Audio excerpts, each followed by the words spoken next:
So welcome to all in this World Conference on COVID and Critical Care. At the outset, I would like to express my sincere thanks to Dr. Narendra Rungta sir and whole organizing team of W4C for giving this opportunity to moderate this very important debate. As we know that in past 2 years, we have already been hit by two deadly waves of COVID-19 infectious virus, the impact of which has affected nearly all families in our nation, as well as the other parts of the world too. The scenario has led to extreme pressure on the medical fraternity and has seen a rising demand of allowing the active involvement of relatives or attendants of patients in COVID-19 treatment by allowing them on floor and SDU for COVID patient.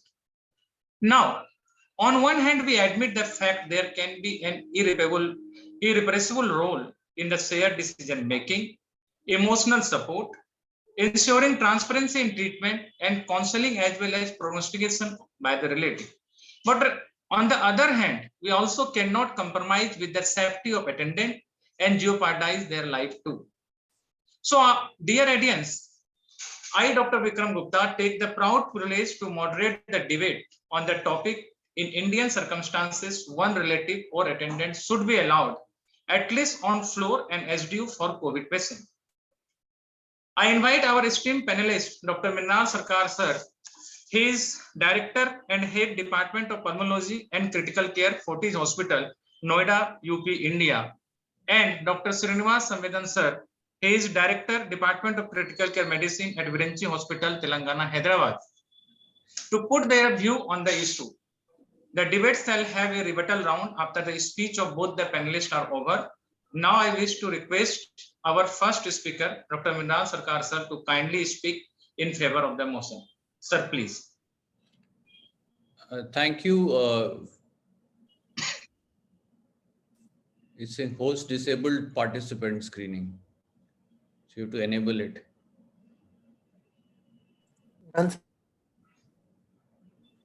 Gurmeet? Allowed, sir, allowed. Allowed, sir. All right.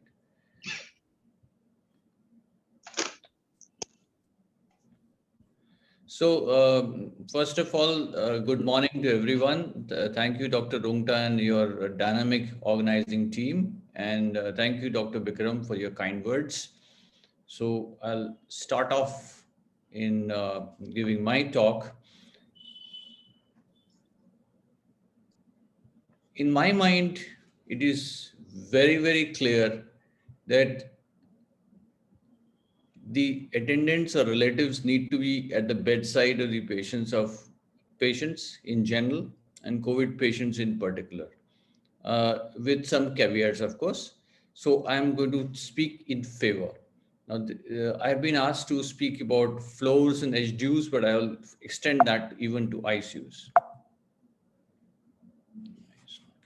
Next slide. Yeah. Okay. So when we say Indian COVID units, we hear all these stories, but then it's not one uniform picture. There are government hospitals, there are smaller private hospitals, and on the other end of the spectrum, large corporate chains. The scenario is different. So we know beds will not treat patients. We need doctors and nurses to treat them. And our reality is that the doctor population ratio is 1:1400, as opposed to what is prescribed by WHO, 1:1000. And similarly, nurse population ratio is 1:670, where WHO norms are 1:300. So we are way behind the norms. And plus, much of this is concentrated in urban areas. So what is our reality in government setups? So I'll share some screenshots from a CNN news item. And as you can see, the familiar sight of crowded wards with very poorly illuminated, and you can see number of relatives standing right next to them. This is supposed to be an ICU, and this is on the top left is a picture where the relatives are actually doing CPR on the patient, and the bottom right you can see agitated relatives addressing some issues or other. So this is our reality. So pictures speak for themselves. There aren't enough resources to take care of patients. Hence, families recruited to fill in the gaps. No intellectual discussions needed, as far as I am concerned. It's a war zone, and the army is short of soldiers. On the other end of the spectrum, this is a shot from my own hospital. A second family is celebrating birthday of a COVID patient in HTU, and while the first family participates live on video phone. So this is the other end of the spectrum, very different from a government hospital. Now, numerous studies have addressed this issue. So this particular study from Sasa Guhar has looked at a situation. A hospital used its telecritical care to allow virtual family visitations. And then they did telephonic interviews of these relatives. They expressed happiness, joy, gratitude, relief, and in case the family member had died, a sense of closure.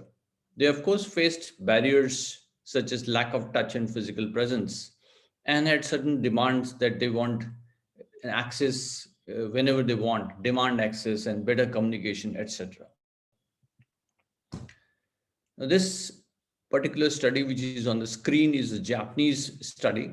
This is a single center retrospective observational cohort study from Kyoto for emergency admissions. The graph on the right side, the blue bars are the number of patients who were admitted through the emergency. They compared the pre-visitation restrictions, so 1st January 2019 to 31st March 20, to the after visitation restrictions. There was an emergency declared in Japan. So from 1st April onwards, there was complete restriction of visits by the relatives. The total delirium incidence during this period was 2.5%, the entire period. But when we split it to pre and post, in the pre-limitations of visits, it was 1.8%, while subsequently to stopping all visits by relatives, it rose to 6.2%. The graph, the red line shows the delirium incidence as a percentage of emergency admissions, and the reality is stark. So then they decided to do some subgroup analysis and looked at risk factors like the age of the patient, the type of admission, ward or ICU, whether the patient was on ventilator, general anesthesia, surgery, dementia. In every parameter, the analysis was clear. No visitations by the relatives, more delirium. So we look at yet another study. This one is from USA. This was a national sample survey carried out in 32 hospitals. They examined to the degree to which performance of patient experience outcomes as reported via a hospital consumer assessment healthcare provider system. We can call it HCAPS in short. And they also looked at patient safety via AHRQ safety indicators. They examined to what degree there was a change. On the right-hand side is the graphic which shows the percentage of hospitals which stopped all visits by the patients every month. And these are the various parameters. So comparing HCAPS performance relative to visits policy, they looked at the 50th percentile of what was there on the in 2019. Compared to that was not very different in subsequently when the visits were either stopped or they were limited, except the perception that the hospital staff was not so responsive. There was a negative 2.5% change. But where it came to actual patient safety issues, the differences were stark. And this was actually very interesting to look at. So there were 28% more pressure ulcers, 104 more falls with hip fractures, and even 104% increase in postoperative sepsis when visits by the relatives were stopped. So obviously, when there was a person or persons who had subjective interest in one particular patient, the outcomes were different. So this is an eye opener. Looked at an integrative review now at COVID-19 scenario. They did 17 studies were included and different scenarios. So ICUs, pediatric care, general medical care, hospital care, palliative care, nursing home settings. What did they find? Across the board, patient health consequences included reduction in nutrition intake, decreased activity of daily living, and increase in physical pain and symptoms. The mental health consequences such as loneliness, depressive symptoms, agitation, aggression, etc. were also seen. And overall dissatisfaction was observed. The family members also were more worried, anxious, and uncertain. And in case of neonates, they found subsequently there was less bonding of the child with the family. The surprise was that even care providers had increase in burden of ethical dilemmas, learning new techniques, how to handle this scenario where no families could come in, etc., and providing social support to both family and patients. So there were consequences to all the three partners. A more or almost equally recent study, a scoping review, looked at 7810 citations and picked out 155 studies. The restricted visitation policies impacting coping and daily functions were reported by 31, and mental health consequences were reported by 19% of patients, families, and healthcare professionals. The participants described need for coping support, connection and communication, and awareness of state of well-being. So patients, families, and healthcare professionals were impacted by restriction of visitation policies in acute care settings in COVID-19. When we looked at A, impact, and B, perspective of restrictive policies, 18 unique studies were done to assess impact, and this picture is describing that. And the next slide is about 78 unique studies which reported perspectives of participants. And very interestingly, if you look at it, this is patient, families, and professionals. This is no visitors, no exception, visitors only at end of life, one visitor at a time, many visitors at any time. And greater the number of visits allowed, lesser the neurocognitive, mental health, quality of life, coping and daily function issues. And tighter the restriction, higher the numbers reported these issues. This was same pattern was seen in families and same pattern was seen in professionals. So higher, stricter the restriction, bigger the problem. And looking at the other aspect of it, the perspectives. Now again, the same pattern is seen. This is what the various participants felt. So patients, families, and professionals. So no visitors versus many visitors at any time. And the same gradient is seen. Tighter the restriction, more overwhelming grief, state of well-being affected, touch and physical presence were found lacking, coping and assessing support was an issue, connection and communication was lacking. And tighter the restriction, bigger the impact for all the three groups. And this is summary of the same thing. So number of studies showing and the impact of the same. So same study, further details. So I summarize, patient care is compromised without presence of relatives. Paucity of resources is not the only cause. Visitation restriction can have severe impact on mental health, but even lead to more adverse events like falls, sepsis, decreased satisfaction with healthcare systems. COVID-19 presented a unique challenge. Relatives could bring in infection to non-infected patients and staff, or get infected from hospital patients.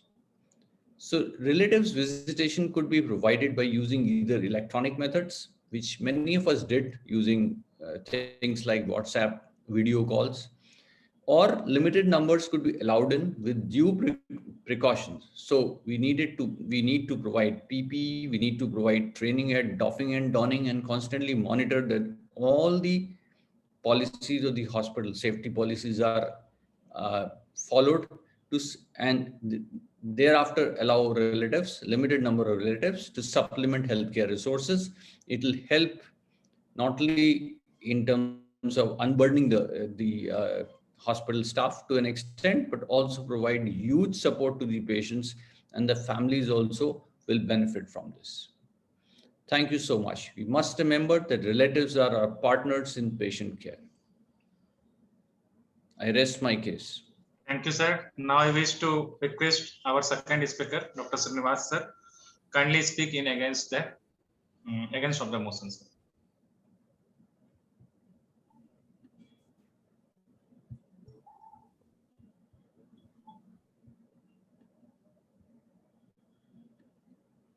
Is my screen visible, Vikram?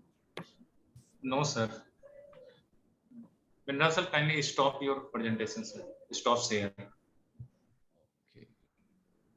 It's already stopped, I think.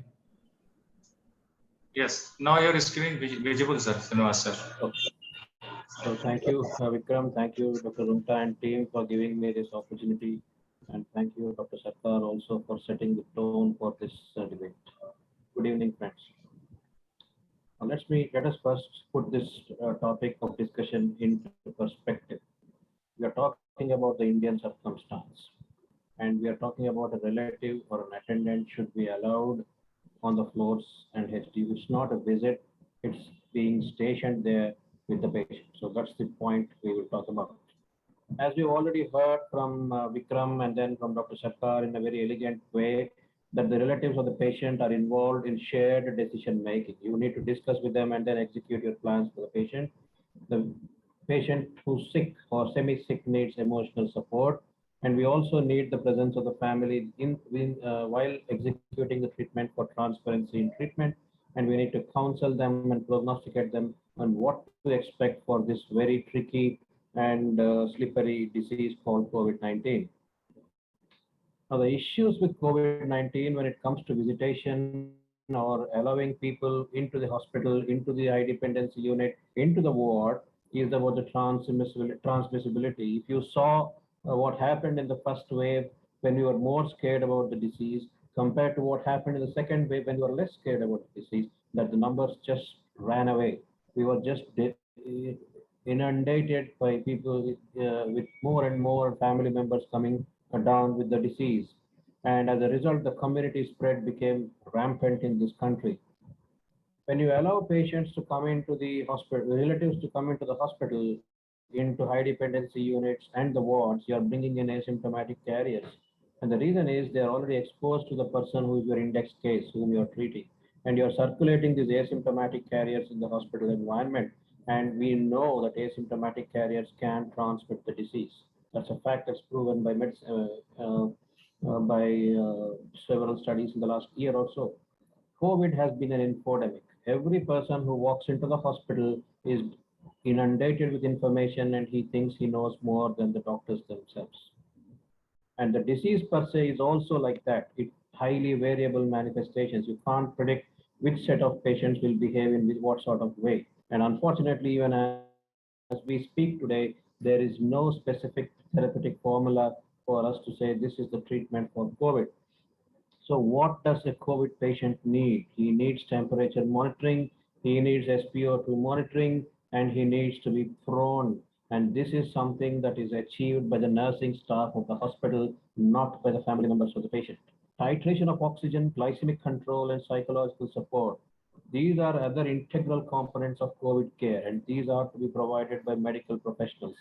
Psychological support can be extended by the family only a little bit of time, but how to get the psychological aspect of the patient around to a better outcome is in the realm of medical care and not of the family. So as medical professionals, what are our responsibilities? We have responsibilities to the patient to understand the disease, to titrate his treatment, and to deliver the standard of care which is possible in a pandemic. Our responsibility to the family is to keep the patient safe, but also protect the family from getting infected. Because if you don't do that, we will be failing our responsibility to the community and allowing people to come into contact with a patient is actually facilitating the spread of this deadly virus in the community. So that all that comes if you are sure that we are adhering to the norms and recommendations, the norms of social distancing, the norms of isolation, the norms of taking care of the asymptomatic carriers. As medical professionals, while the government and other agencies are fighting hard, we need to lend a helping hand in fighting the pandemic, not add to the burden of the community where carriers are being propagated because patients and families are just intermingling with each other at lib. So let's look at the typical Indian relative whom we are so patronizing and we want to bring them into the patient's bedside. The typical Indian relative for the last 5 years or so has trusts Dr. Google more than anybody else.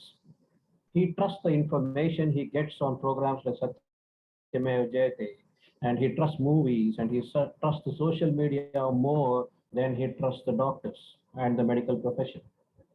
Most of them have a so-called relative overseas. He may be a neighbor, he may be a neighbor's friend, but he's called relative, who is triaging your treatment, who is passing judgment on your competence all the time. And as a result, this particular Indian relative is highly opinionated. He comes into the hospital to find fault with the doctor, not to find out how his relative is doing in the hospital. We saw data from Japan, and we are trying to extrapolate that into Indian population. As a community, the Japanese are probably one of the most polite and disciplined communities in the world. We can't look at United States with any degree of confidence right now because they haven't covered themselves with glory in the past two waves. There are anti-vaccine movements, there are anti-mask movements. You ask them to do something, they go on the streets and protest. I don't think we should talk about the United States as a benchmark for discipline and role modeling for this kind of care. So the discipline amongst our patient relatives is questionable.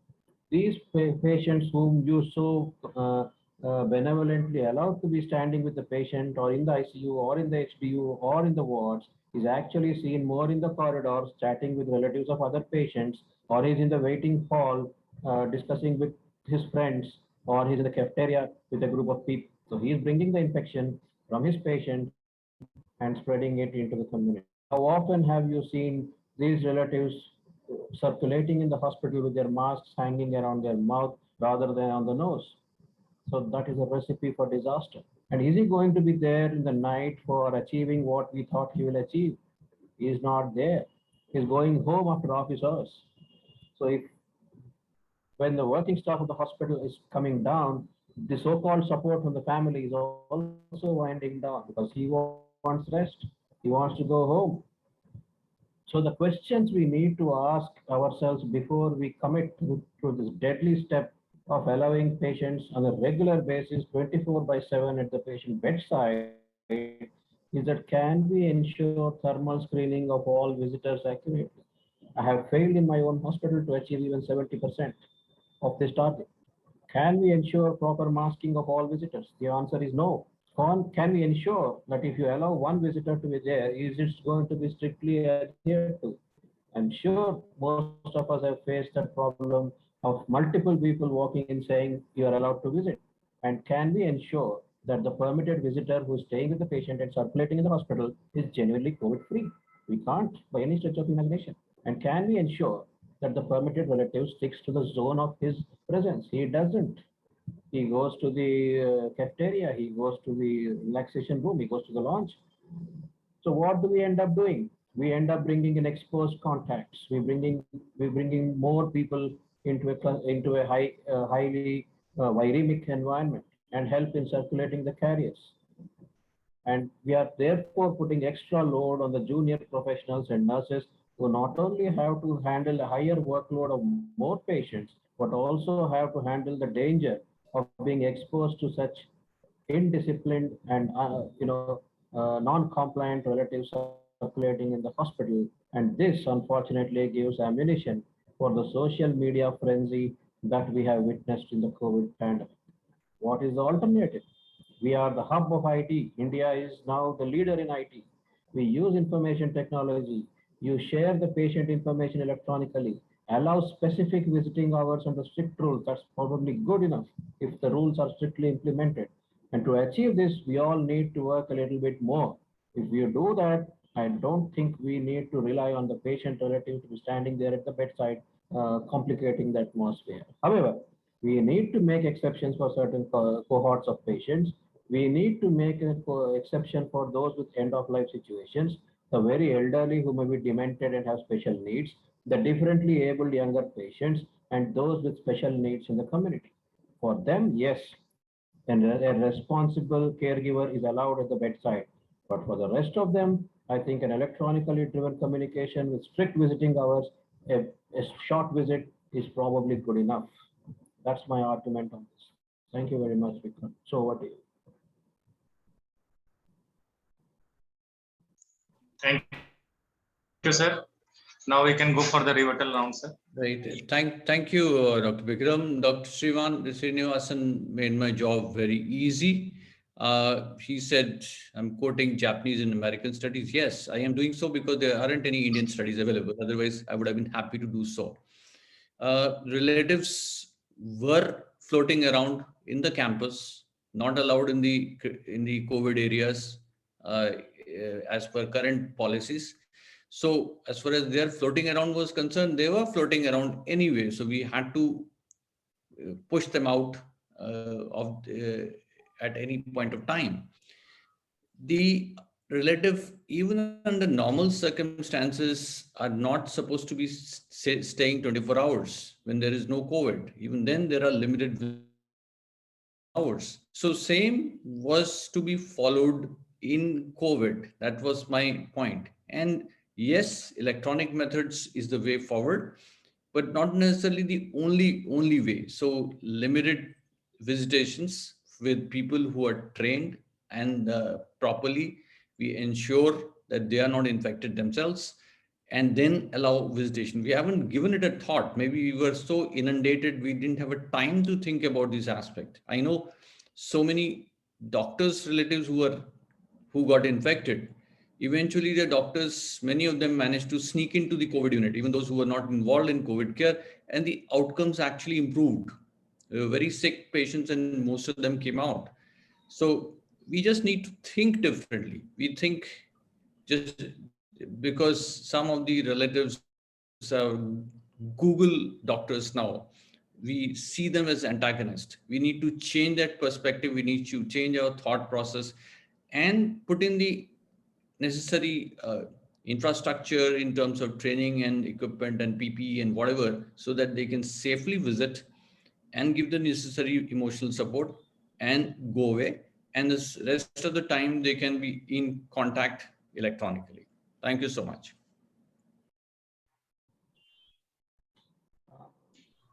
Am I allowed to? Yes, sir. Speak? Thank you, sir. Thank you, sir. Agreed that yes, we don't have Indian studies, but Indian experience, we have the second largest number of COVID positive patients in the world, second largest number. And you look at the seropositivity, in our country without vaccination, where just today we have reached some landmark in vaccination. Without that, 3 weeks ago in my state of Telangana, the seropositivity of COVID-19 was 73%, which means we have propagated this virus in the community. And part of the blame should stay with the healthcare professionals who probably did not segregate the non-infected contacts with the infected patients. That's my entire concern. We do not have any. See, I mean, in the United States or in any other country with an advanced healthcare system, the healthcare insists on a specific nursing ratio in COVID times to admit patients. We don't have such a kind of a regulation. In corporate practice, the merrier, the more the merrier. So you keep admitting patients as they walk in. You don't consider other aspects. So in the government, we saw some pictures from the government hospital, which Dr. Sarkar showed us. I'm worried. Yes, there is a patient. There is a CPR going on in the picture which we saw. What is the contribution of the family in that picture? They are chatting each other. The doctor is actually doing the CPR.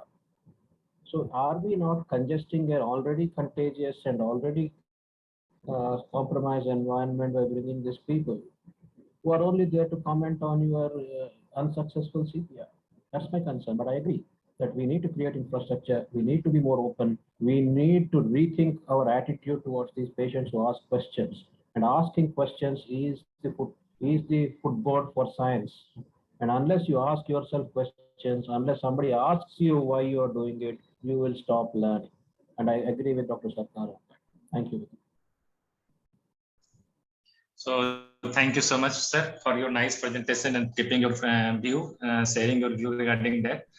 So my concern with, as Sarkar sir, you are speaking in favor of allowing the attendant inside the floor or SDU. But my concern is that will the presence of attendant in SDU and what not causes the unnecessary disturbance to the doctor and put pressure of them affecting their crucial decision?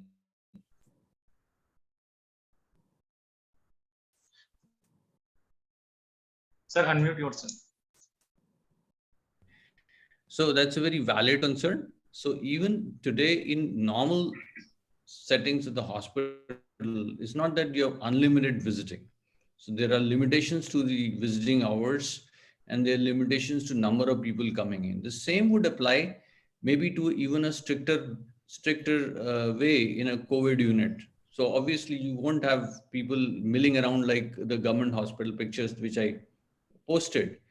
But some limited access, yes. Electronic access, definitely. Video, for instance, we may not have high systems, but our video phones work very beautifully. Patients eventually, even though we tried to stop them carrying the phones, they managed to smuggle them in.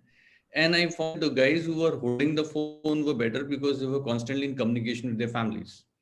The rest of them were going in more delirium.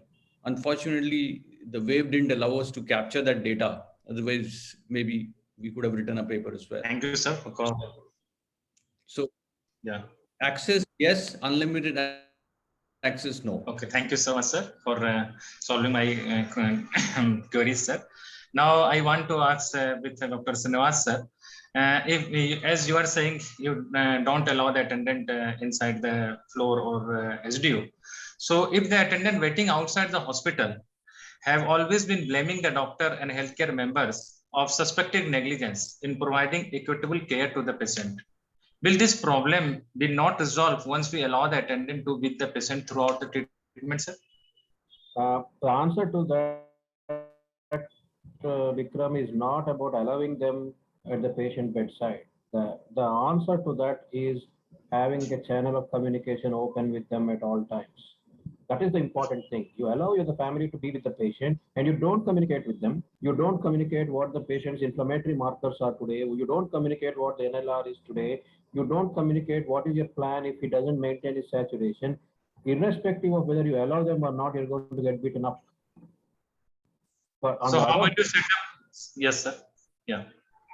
On the other hand, if you allow them for 20 minutes or half an hour, explain, sit with them, but be available to them on a video conference, available to them and share the lab reports, share the radiological reports, give them free hand to take a second opinion wherever they seek, but open the channel of communication and be ready with answers for their questions which they may ask. The rapport you get and the trust you get is something different.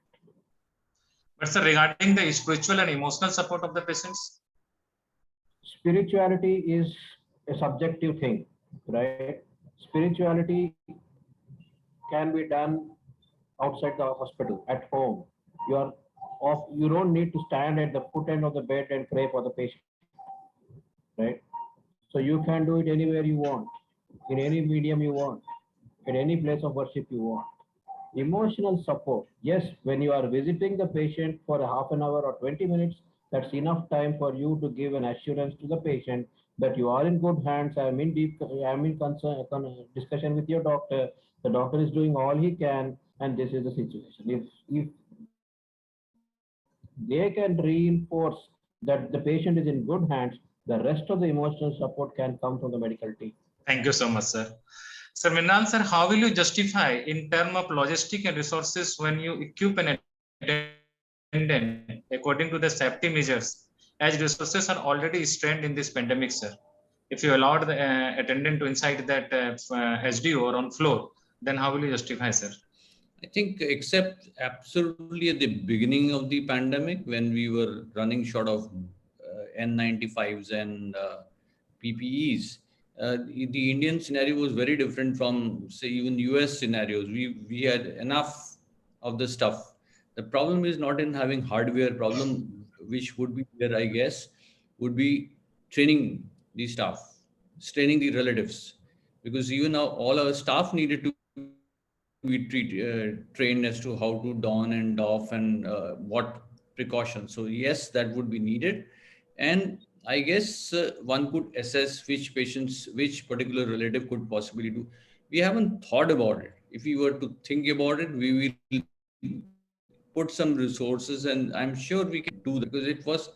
If I was a patient, I would want somebody from my family to visit me sometimes if possible safely. Obviously I don't want that family member to be themselves in danger, but particularly if I'm very sick, I don't want to be. Many patients felt they were abandoned by the families because nobody was coming to visit them, and then they were going in and out of delirium. So that was also a reality.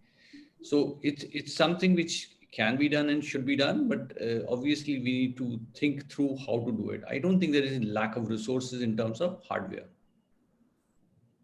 So thank you, sir. And time is over now.